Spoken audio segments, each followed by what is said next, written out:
Actually, this is the first year we've done panels, so pretty excited about it. We're very grateful to our filmmakers for being here and participating. You know how crazy that the fest can get, so I think it's wonderful you guys took time out of your schedules to come and chat with us. Thank you for having us. And so to let everybody know, so I am the president of aGLIFF. My name is Ashley Marshall, and I'm going to have our panelists go around and introduce themselves. We have one microphone for you, so if you could introduce yourself and then just pass the mic along, and then as we go through sort of discussion topics, if you would like the mic, you'll just motion for the person that has it, and then it will happen. It'll be wonderful. And then I thought we would chat for a little bit, and then we could open it up to questions from our attendees so that we can get some good interaction there. Sound good? Great. Sounds awesome. So if you would introduce yourself and the film that you have shown at the fest, and then how long you've been in the film industry. Okay, cool. Hi guys, I'm Amara Cash, and my film is Daddy Issues. It's playing tonight at 5:30. And I've been, I guess, around in and around the industry for about 10 years. I did acting first, I worked in casting and management, and then I started a production company, and now this is my first feature film, Daddy Issues, here with the festival. Thank you. Hi, I'm Jenna Lorenzo, and I wrote and directed Lesbom.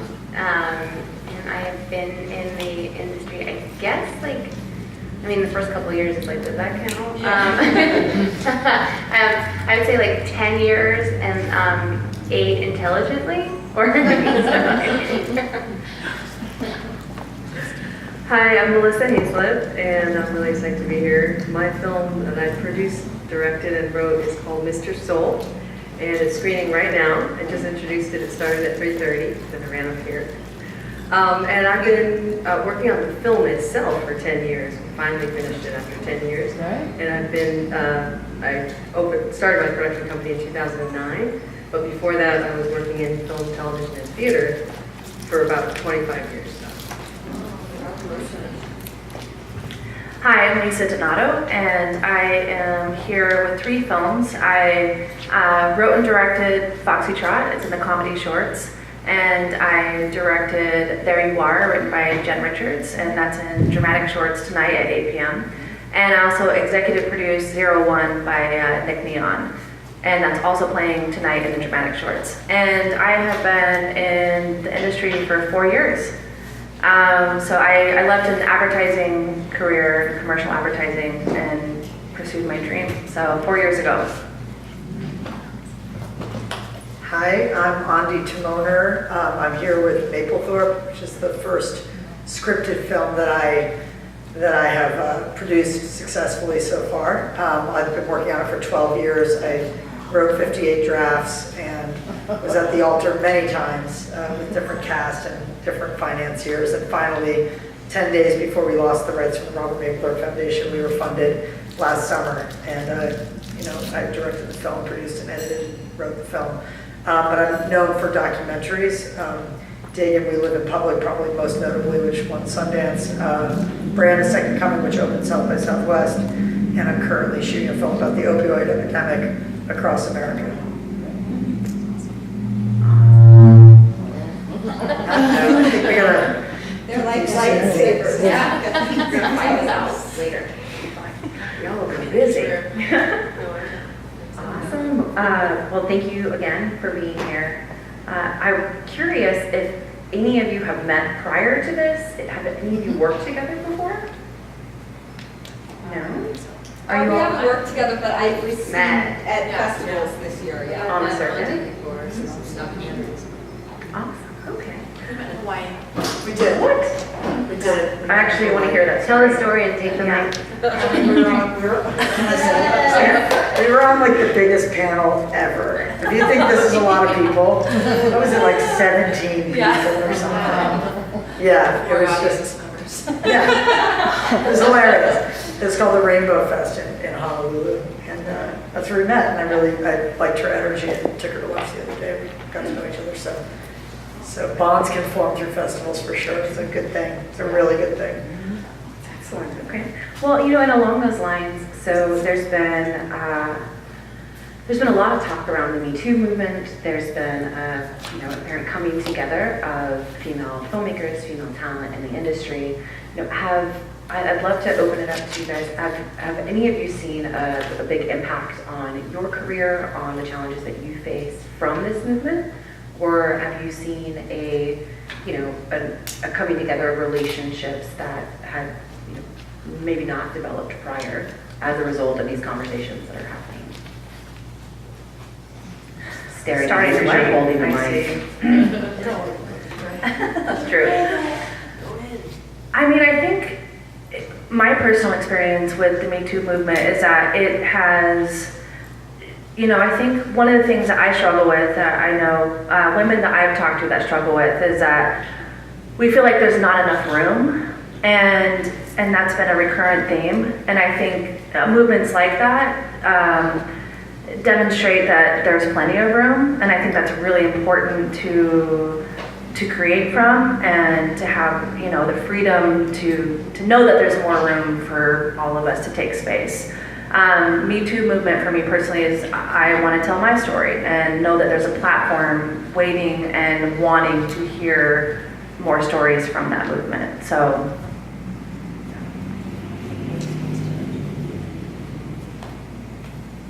Well, to answer your first question, I think it might be a little too soon to actually see the bigger impact that we're all pushing for. But on a more personal level, this has been happening our whole life. So if you're born a woman, this happens to you, period. So it's amazing to be able to bond together over it instead of it being something that we just talk about with our close girlfriend. That we are talking about it out loud and aggressively, and I think it's really amazing, and we're going to push for more and more change. But I don't think that we haven't seen the as big of an impact as we want to make yet. On a positive note, I totally agree. No, well, I was gonna say, so for Les Bomb, my producers are all men who are in their 50s or older, when Bobby Fairley, who did Dumb and Dumber and Something About Mary, is my executive producer. And I had a lot of respect for the fact that in the edit or with notes from them, they were all very encouraging and clear that they're like, this is your story and your point of view, and we can't understand it. This is where it might not be clear for us, and we don't know if it's because we're dudes or if maybe this moment in the story could be clearer. But I felt like there was a greater sensitivity because of everything that was going on, and it felt like a step forward, at least in that experience. Totally. I still have one more thing. Good. Fantastic. Keep talking. Well, the other thing I've noticed is there is a generational gap. So I have a quick story on my film, Daddy Issues. I was directing. There was a much older guy in the film. He subsequently ended up getting cut, but was 75 years old. And every time I walked over to him and gave him some direction, he would kind of pat my butt after, okay, little girl, go back to the monitor.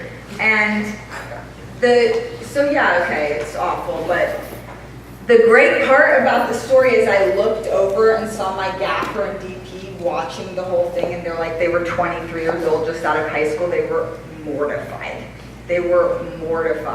So I feel the shift generationally as well, and I think that that's important to just keep all these boys and girls educated about it and keep talking about it. I was just going to say one more thing. I think that in regards to the Me Too movement is that we are getting closer to something. We're talking about something that hasn't been talked about, but we have so much more work to do. We need to push the conversation forward. And I mean, you're seeing, right now we're in a reality where we're seeing Louis C.K. go out there and do a stand-up comedy show, and everybody stands up and gives him a standing ovation when he comes out for his first time out of the gate, which has not been that long. I still feel like there's a lack of accountability to really be taken.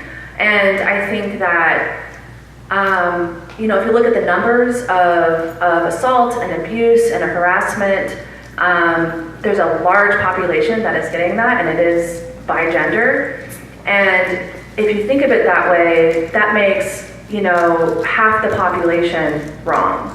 And I am not okay with that. And I think that we're not asking the right questions of why it's okay for people to do this in the first place. And so I think, there's a crack right now that's letting the light through, but we have so much more work to do.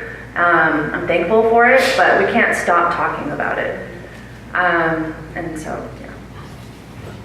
So I was at Sundance on a panel similar to this January, and then somewhere between that and this kind of, talk that they wanted me to do about myself, like in this 2-hour period, I thought about Me Too a lot, and I thought about Time's Up, and I thought about all of it's so important, but it's so much to play out in courts and in the press, and it's so much about us being victims.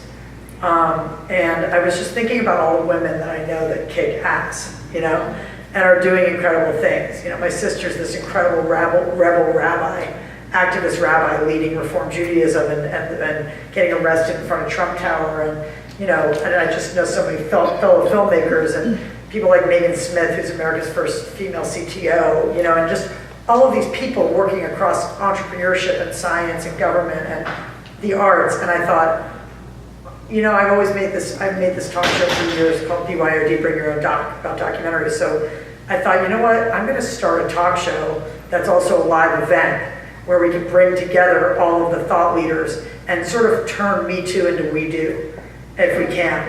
And so I started We Talk, and I launched it at South by Southwest in March. We did it in Tribeca. We've had 10 shows so far. We're doing live from Airbnb in San Francisco on November 2nd. Live on the internet and live from Airbnb, and it's open. It's not something you have to pay. There's that whole pay to $500 to go to this conference and get enlightened. It's none of that. Dell sponsors it. Other sponsors are coming on board now. And it's this kind of idea of, let's all come together and talk. So women everywhere, we talk. And I feel like I want to eventually make short films about some of the guests. I want eventually for there to be initiatives that we create out of the show as a community and moving forward. And so the idea is to just gather up all the women who are just absolutely shaping our culture right now and shed light on that. I think that more of that kind of thing needs to happen. So trying in my own little way. I wanted to tell you about it. It's We Talk Culture on Facebook. I think it's at We Talk on Twitter. If you guys would just join up and hopefully all you guys can be on the show at some point too.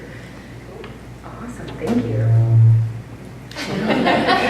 I'm cursed during this festival.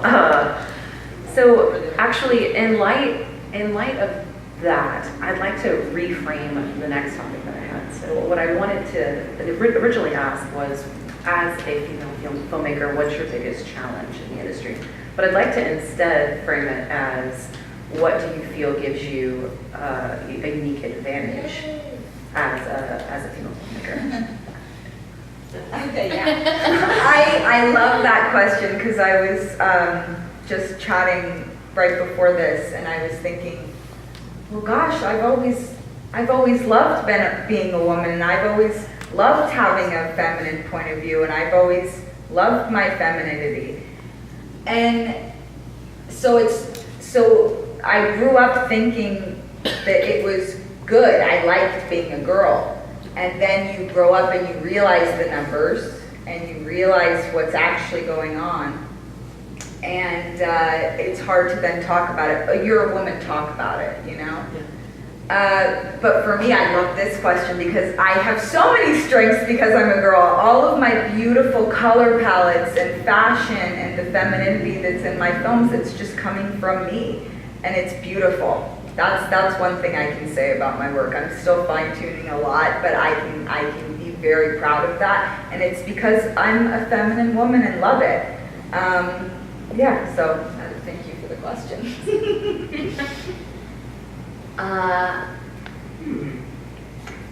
I think that women tend to be more receptive in general and, you know, more empathetic creatures.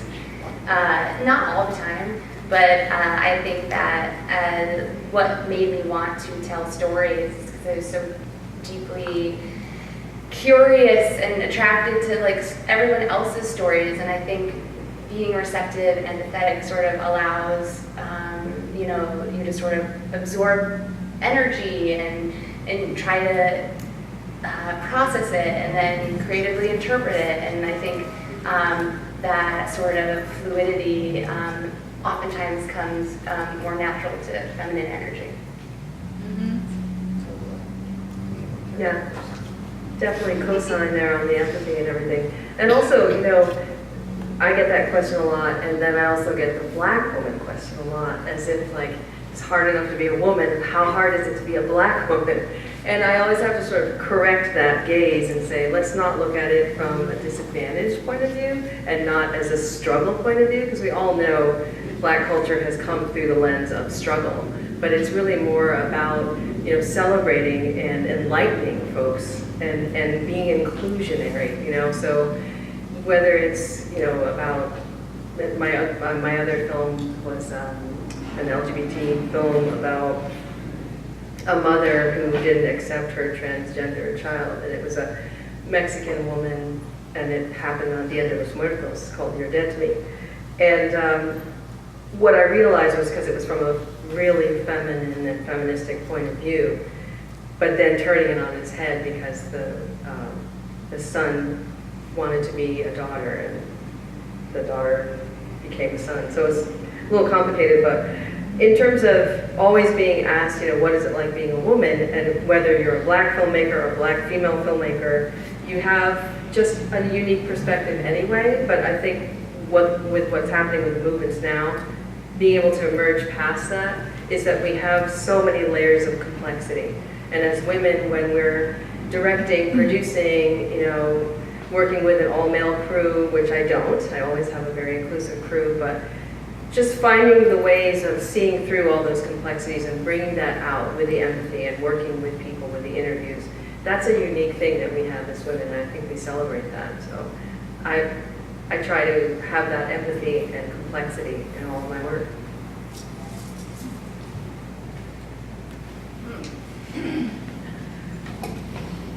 I don't really think about my gender that much, to tell you the truth. I mean, I think about it in a way of how I dress, and that's a whole other story, but I wake up with a bucket full of ideas every single day, and my struggle is how am I going to get these made? And then when I figure out how I'm going to get them made, I notice that I end up telling a lot of female protagonist stories. And I think the opportunity lies in creative leadership as a woman to then give opportunity to my crew and cast and allow them to create through a female lens to then honor the female protagonists that I'm creating. So I think the opportunity is to do our part as women in leadership and hire and give opportunity to some badass female crew. And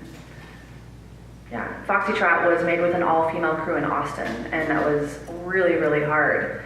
And There You Are was made with 80% queer female crew. And if you work hard enough to go out and find it and ask for it, it will meet you there. And that was one of the most rewarding things as a director to do. I'm with Lisa in that I really haven't thought about my gender as a limiting thing or as a positive thing. I just am who I am. And I was raised by parents who, you know, my father was an entrepreneur, my mother, I don't know, they just had a spirit where they never told us what to do or that we couldn't do anything. I thought I'd be the first woman president of the United States, and nobody said, no, you can't do that, you know. Then I was a page in the Senate and decided against it, but thought I could do more change from the outside, actually. But I think as a woman, we have attributes. I mean, I have a great appreciation for women. I think women have an incredible ability to multitask that men just don't have. We also have an instinct to provide, just a biological instinct to provide and to care for others. So we are naturally empathetic with our crew. We are naturally very, very sensitive in our storytelling, I think. And so I'm always really interested to see work created by women and to hang out with women. I just fucking love women. So yeah, that's it.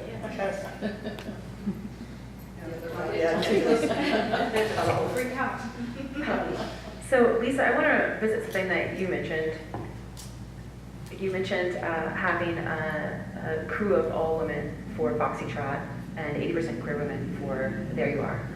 And you know, one of the things that I've heard a lot about in the industry is the difficulty of securing roles past a certain age, with you know, either based on your age, your appearance, your race, your presentation.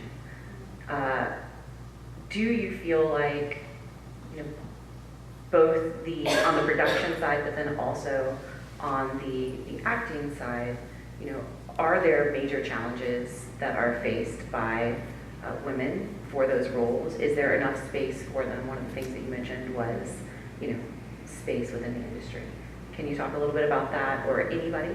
Would you like to talk about your experience in terms of securing roles, securing talent, and getting your film made with certain talent, certain roles?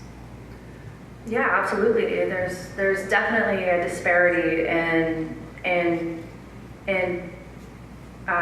female leadership roles or creative roles, and being able to fill those gaps. And I don't know if anybody has seen the documentary Half the Picture, but it's a great flick. I think it's in theaters now. It might be on Netflix or Amazon, but it's definitely something that is accessible for everybody to see, and everybody should watch it. And it's a new documentary about female directors in Hollywood and all the challenges that they face. And I think it just trickles down from there. And one of the most resonant things that was pulled out of that film is a female director was trying to really wanted to find a female cinematographer. And she was looking at all these reels, and she wanted to just pick the best reel, and she didn't want to know who the gender was, what the gender was. And she kept picking the male reel, and she was really disappointed. And then she had this epiphany that the reason why, when she dug a little bit deeper, is that all these people were having all this experience, all the men, and so they were able to build these amazing reels, whereas women were like using one light, one C-stand, a shitty camera that they borrowed from a friend, and they were able to pull off, you know, some decent reels with what they had. But if you look at it in that light, she was like, holy shit, that's amazing, you did that with one C-stand and, you know, and one light. So I think that we just have to dig deeper, and I think that the gap is an opportunity, and people taking the risk to fill those gaps with, you know, people that might not have the experience but have the passion and the drive and the creative talent. So does that answer a little bit? I actually had Nancy Schreiber lens my film Maplethorpe. That's the closing night film tomorrow, and it's such incredible cinematography with so little in terms of resources. She's a master, and she really needed a whole other set of people to be lighting, and the lighting took so long, and Matt Smith was so frustrated. And I would just grab my Super 8 camera, which I always have nearby, and I decided to just start shooting Super 8 while the actors were waiting for the lighting, because I knew in 19 days we wouldn't have enough peanut butter for the bread. But I mean, when I hired Nancy, it was the same thing. Like there was not a body of work there that was consistent, that showed me that she could actually do what I wanted to accomplish visually. And I knew Maplethorpe had to be as stunning looking as his own photography, or it would fail as a film. So it was a very big decision to make.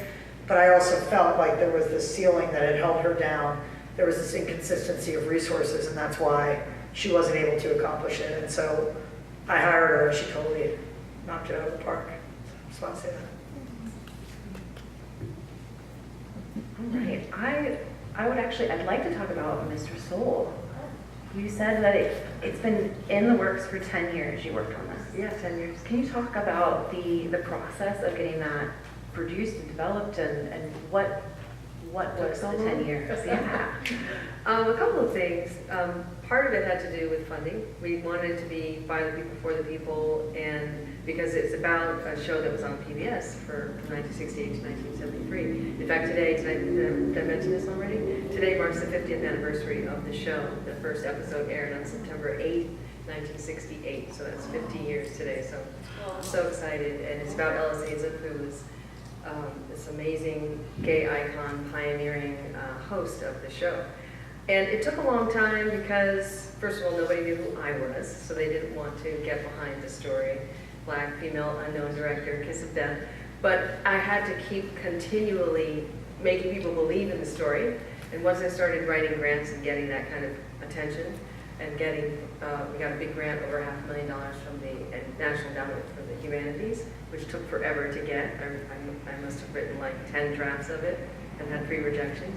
But when we started getting that type of institutional support from the Ford Foundation, the NEH, the NEA, the IDA, then we started to build the momentum. But you can't wait for someone to give you permission to do anything, you know, and you can't wait for anybody to sort of just sign off on you. So we started developing the film 10 years ago. We shot our first interview in 2009, and we just kept raising money and shooting and then losing money and stopping and shooting. And it just took a really long time to put it all together. And we're also dealing with a lot of celebrities who can be elusive and difficult. So you have to sort of work around those egos and try to remind them that they were not famous in 1968. And so it was a combination of that and just constantly striving. And it takes a lot to make a film that's completely funded by grants. It's impossible because the granting cycle is so specific, and you can work for 6 months or 8 months on a grant, and then you don't get it, but you have to wait to find out you don't get it, and then a whole year's gone by. So yeah, it took a really long time, but we wanted it to be right, and we were really happy that it landed precisely in this year for the 50th anniversary. And it also just felt really right because of everything that's happened, and Black Lives Matter, another movement, you know, we're talking about, but it just opened up this timing for me as a female director, and also for the story of Soul to be sort of revisited. Yeah. That's fantastic. Jenna, I wanted to, along those same lines, you said that you experienced some challenges in getting Mr. Soul made because people didn't know who you were. And one of the things that we talked about yesterday was your journey to create Lesbom. And you know, you had your short that went viral, Girl Might Stand, and you said that was your proof of concept for the feature-length film. Can you talk about that? Well, I spent 6 years trying to attach a lead actress and a director, and without money, it's really hard. So I decided to do it myself because I didn't have a choice. And so I did this proof of concept for like $500 and a lot of favors. And then we put the short film online instead of going to festivals. And because it went viral on Vimeo and YouTube and in China, it was very strange. Yeah, it's a very interesting journey. But those 3 different platforms provided so much information and so many in-depth analytics about where the audience lived, how to reach them, what blogs or sites or press pieces like drove traffic. It made the conversation with investors much more tangible because they didn't have to imagine an audience. The numbers were there. And so financing came quickly after that whole process. And then it was trying to get cast was a different hurdle in itself because the first-time director. And I had a short film, but like people were nervous, particularly the hardest role to cast was my mom. That was where I had the most resistance, was women between the ages of 50 to 65 not wanting to play moms. Oh. Yeah, I was like, this role is going to be cast first. That was literally the last role that was cast. It was so hard. Yeah. I think I answered the question. You did, thank you so much. I wanted to open it up for the audience, do we have any questions that you would like to have addressed? I'm going to have more questions if you don't. Yes. We talk a lot about the male gaze in cinematography especially, and I'm just wondering if you, I know you already talked about you don't necessarily think your gender informed your filmmaking, but when it comes to actual visuals, in terms of composing, in terms of colors, if you feel like you have a female gaze, and what's the difference between having worked with male and female cinematographers? Okay, well, I have the mic, so I'll just well, I worked with the same cinematographer for a long time, and he's a guy, and I noticed he's willing to take risks. When you said that term, risk, he doesn't overthink anything, and I find that very admirable. And I don't think it necessarily has to do with gender, because I don't often think of myself as a woman and then how I see the world.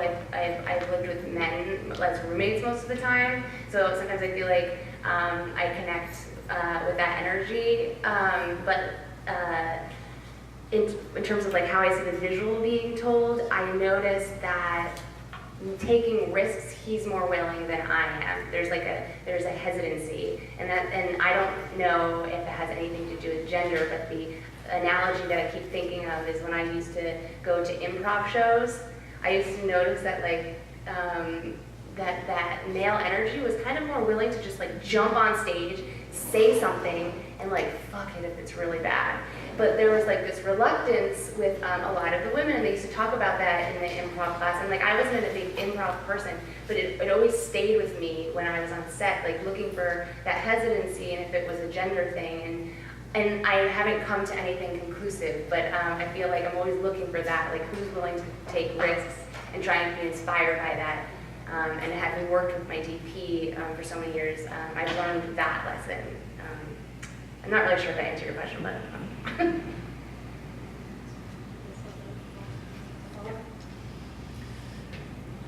I've had the complete opposite experience of that, where I've worked with, made 7 shorts, and half have been male cinematographers and half have been women cinematographers. And what I've noticed is I usually think of something that is really expensive to shoot, and most likely, in my experience, it has felt like male cinematographers or gaffers have said, no, that's not possible.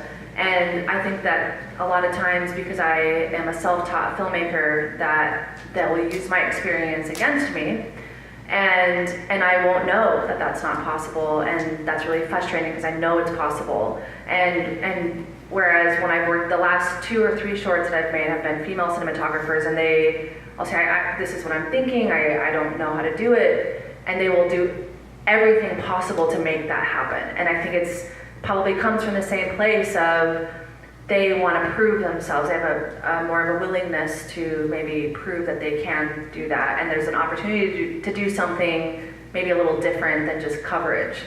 So that's been really exciting, and maybe it's it starts at the top of being willing to take a risk that is scary and unknown. So I don't know, I've felt that females in my experience have been more risk taking. So.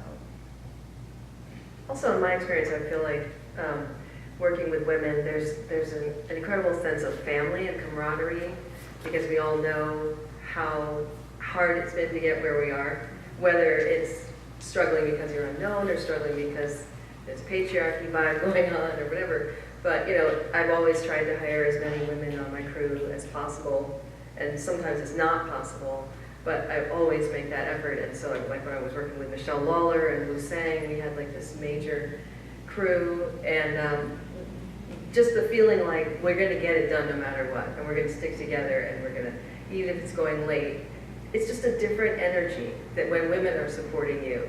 Whereas, there's can sometimes be a questioning vibe when men are on the crew. I felt that a lot on different crews, and so it's really interesting that even within your own team, it's really important to have the right people. But innately, you know that the girls are going to have your back. So. I have some thoughts. Okay. It's this question's so interesting because for me, I feel very much the opposite. I feel so absolutely in control, and I feel like I get in more spats with women that are older than me, thinking that that I don't know because I'm younger than them. Whereas I found, this is not really addressing, this is more of what we're talking about, and then I'll talk about the question. But I know exactly what I want with the visuals. I know exactly how to get it, and the DP is a support for that, and that is the way I treat the crew. They're a collaborator, but they're supporting my vision, and I know that when I walk on set. So that is not a problem for me. I have that energy that I don't hesitate at all. I have the opposite, where I'll go too far, and I have to, when all of this stuff's coming in, I'm like, wow, am I being too mean to my crew? Wait, I'm acting like these guys. Okay, I need to dial it back. But in terms of the visuals, I've always loved everything girly, everything with makeup and colors and wardrobe and all of that stuff. So I feel it directly influences my work, but not necessarily because well, yeah, I mean, it's just a natural progression, I guess. But the visuals, I feel like, have everything to do with that because it's coming from me. But again, when I'm kind of blabbing, but again, when directing, I'm not thinking, oh, I'm a good director because I'm a girl. The job of directing has nothing to do with your gender, being good at directing or not. That has to do with so much more, so much personality type, intellect. I mean, we could go on and on, how multitasking, being in charge, but the taste, the aesthetic, the look itself being influenced by my femininity, absolutely. I guess I could say something. I think when you're talking about what makes a good director, and again, I really don't, when I walk on a set, I don't think of myself as a woman or a man or anything. I just think of I'm not even thinking of myself. But what I'm doing is trying to work with the actors. And as a good director, that's your job, is to make sure that the performances that come out are the most authentic and that you're rendering some form of truth on screen.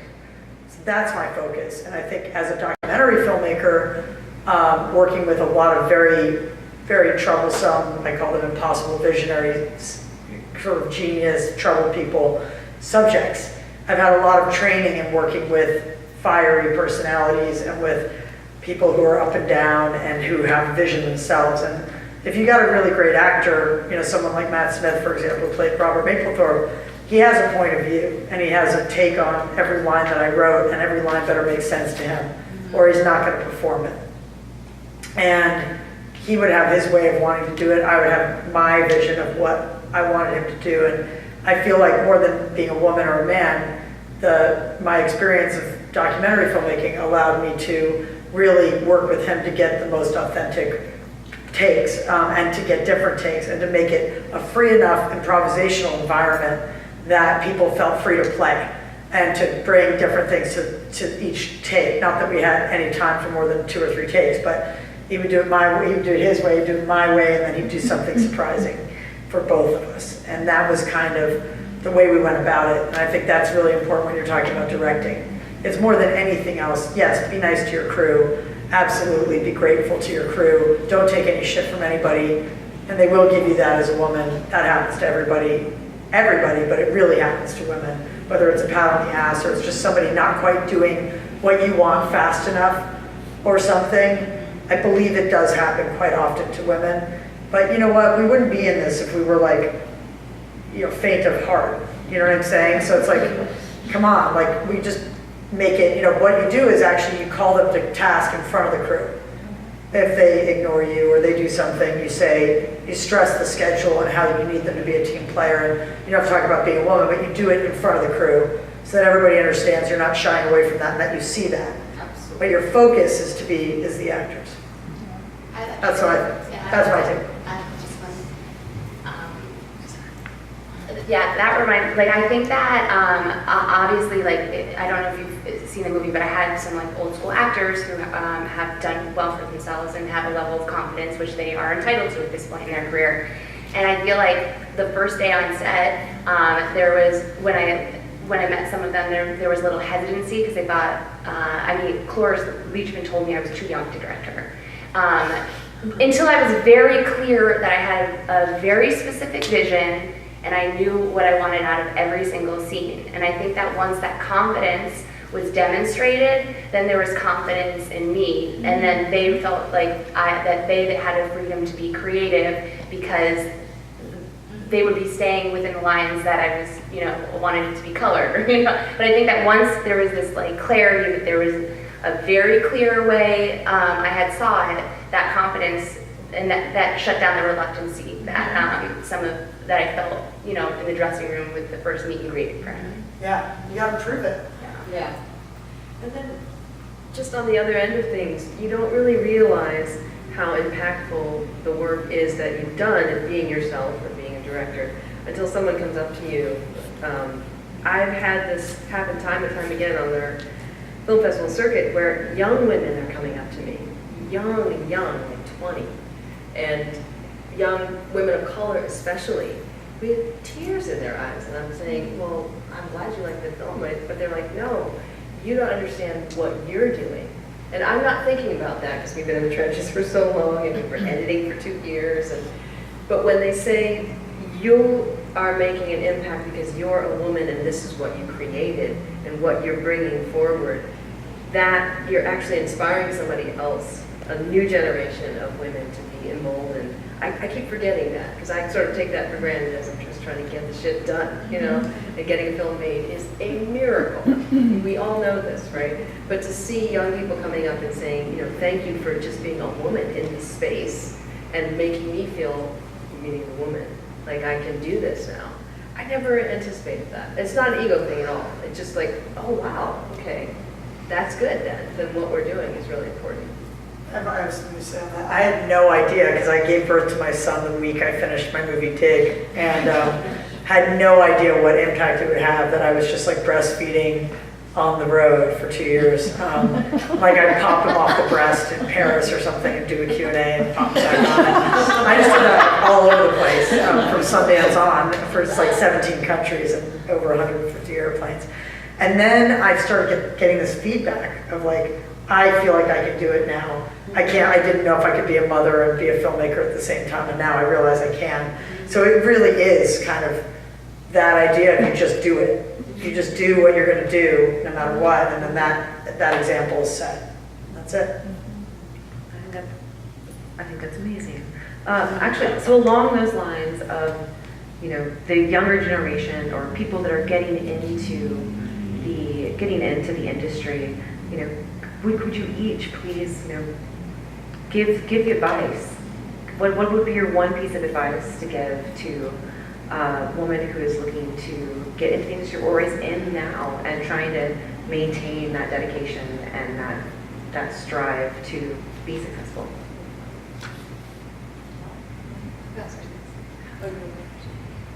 I don't know, should we go this way or that? We can start. It's all the same. I mean, I just say do it, just do it. Like we touched on this earlier, but it's, don't ask permission, ask forgiveness.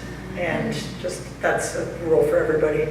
Just get the thing that you need to get done and be respectful and kind to people along the way, but appreciative of everyone who contributes to your vision. But at the end of the day, you're gonna have to drive that. And so don't sit around thinking, woe is me, I'm a woman, or, oh great, this Me Too movement's happening, now I have a chance. It's like, you always had a chance, and now you have perhaps even a better chance, but you're never gonna look like those guys who are making those decisions in those rooms, and they're always gonna have a bit of a boys club, and you just can't think that is going to affect you, because it's just not if you don't let it. You just keep going, keep doing it. I don't know. I mean, look, this is a marathon race. This is the long game, and if you got to be in this industry because you are passionate to tell a story. You cannot be here to be famous or get attention or any of that. This is the work, and if you got to love the story you're telling. You got to love the people you're working with.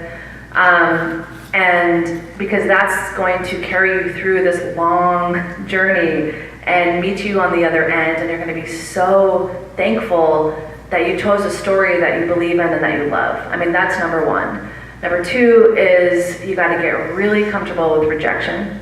And I said this last night at the Q&A, but I don't start my day without a rejection and a cup of coffee, because that means I'm not working hard enough. And I get 10 to 20 rejections to every yes, easy. And you know, and they used to shatter me in the beginning. You know, my entire identity was wrapped up into a yes or no, and now it's just a teacher of what it's just teaching me stuff.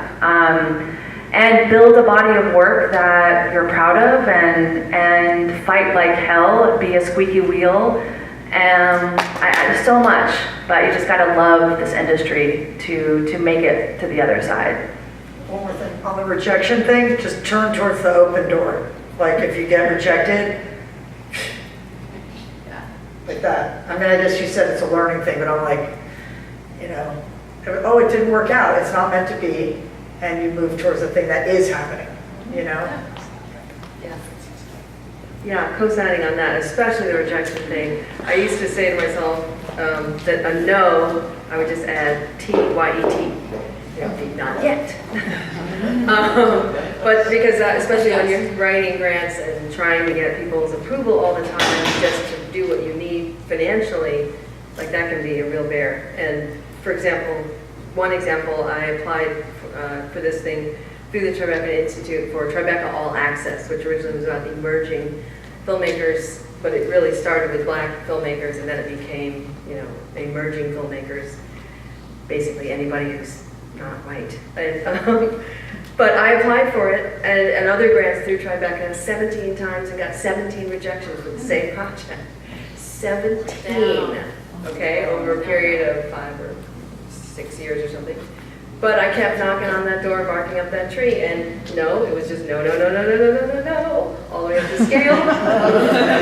And then, lo and behold, we get to open the film, the world premiere of the Tribeca Film Festival. Oh. So even though we got no funding from them, 0 zip, dive, you know, bagel fat, nada, zilch, no love, we got to premiere the film there. So what my feelings are, two things that I always say, that I used to say and I used to have on my wall, and I still do. My slogan, and it sounds cheesy, but it's so true, is to young filmmakers and women filmmakers and women who, people who represent as women, is know your strengths and staff your weaknesses. It's so key, I'm going to say it again. Know your strengths and staff your weaknesses, because we are supposed to be so strong as women. We're supposed to be able to do everything, and yes, we usually can, and we do. But there's always things that we don't want to admit we can't do. And in a just this community, we never want to be seen as less than. But there are things you're going to have to hire people to do, and if you can see exactly what your weaknesses are or just your non-strengths are, that's key. The other thing I will say that is really key, that another woman told me, and it was really important, is do not give up your title. Anything that you strive to get, whether it's you're the writer and you have a co-writer, or whether you're the producer and there are other producers. In my case, I was a co-director, and then the director decided that I should really be the director. But people had told me all along, you're not going to be the director, you're not going to be this, you're not going to be that. And I said, no, I am. I'm going to hold on to that director title. I'm going to hold on to the producer title. Not that titles are important, but you just have to be able to step in that space and claim it and hold on to it no matter what anybody tells you. It's so funny. I haven't been hard over. I have a film by Jenna Lorenzo, and I was like, I don't know if I should take that. I feel like I should observe it. And I emailed a mentor of mine, Rose Roche, and she's like, "What are you doing?" Yes. If you have that, you take it, and like you wouldn't. This shouldn't even be a waste of questioning.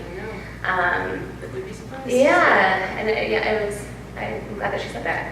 But I think that if I had the advice for, like I was thinking about like my little cousin, I feel like on the road of making any film or writing any script, there are so many challenges and problems that like it can just feel like all the energy has been sucked out of you. But there is this like moment where I realized that a lot of the best things that have come out of anything that I've made have come out of those problems. So I try to look at those problems and look at it as potential now. Instead of being a problem, like where is the potential? Because even in Lesbom, my favorite scene in that entire movie came because we had a blizzard and we couldn't shoot the scene that was on the page. And I had to go and rewrite that scene on the 20-minute lunch break. I mean, we shot that movie in 15 days. And I had 20 minutes to write a scene, and that was my favorite scene in the movie. And when I look back at like a lot of different projects, everything that I've like been like, this is the worst day of my life, something great has come out of.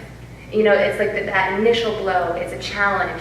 You didn't get into that festival and it's like the end of the world. But then you get into something else and then 3 years later you're like, oh my God, this miracle that's going on right now would have never happened. But like, I think Steve Jobs is the one that said like life only makes sense when you look backwards, you know, when connecting the dots. But I think when you're looking at problems, just try to find the potential and possibility within that problem and not get locked down in it just being a problem. And then also, I think there's this incredible gift of moving towards your authenticity. Like we often like hide our scars and our vulnerabilities and we're afraid to show them. But like within that is our greatest gifts that we can offer the world. And if you can just lean into that and realize that it's your voice, it's you, that's what makes it authentic. And if you're willing to share that, like audiences will respond to that. And so don't be afraid. I wasted so much time earlier like writing like these scripts that I was like, oh, they're gonna love it because it's like everything else that's out there. And it's like, no, because like it doesn't come from a raw or vulnerable place. And when I got comfortable being really uncomfortable, that's when people responded to it. So I'd say just like, you know, learn to trust your authenticity, because that's where the gems are. Love that. I'll just add, do you and take no shit. Can I get a round of applause for our panel? Thank you so much again for taking time out of your very busy schedules with us and sharing your experiences. We're so grateful. Thank you for having us.